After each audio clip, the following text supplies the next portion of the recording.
Hello and welcome to the promo video of this course on Python programming for beginners. My name is Febin George and I will be your instructor for this course. I am an engineering graduate who has been programming from 10 years with 3 years of professional experience. Are you someone who has been planning to write that first line of code? Or maybe you have been planning to get started with Python because of its gaining popularity. In that case, you have come to the right place. Now we will be starting off this course by setting up the development environment for you to program with Python, whether you're on a Windows or a Linux or a Mac.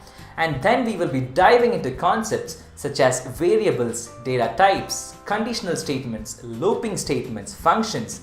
And then you will implement a project where you will rank the students of a class by making use of all the concepts which you will be learning in this course.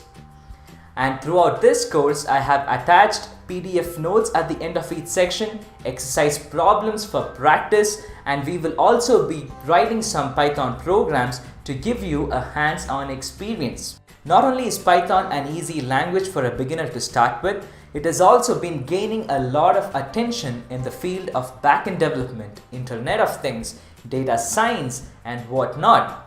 By the end of this course, you will be having the basic skills necessary to get started with Python programming. Now, if you are an expert in the field of programming, this course might not be for you. The examples designed are purely for beginners to help them get comfortable with programming. So what are you waiting for? This course is free for a limited period of time. Grab it while you have it. I look forward to seeing you in the course. Thank you.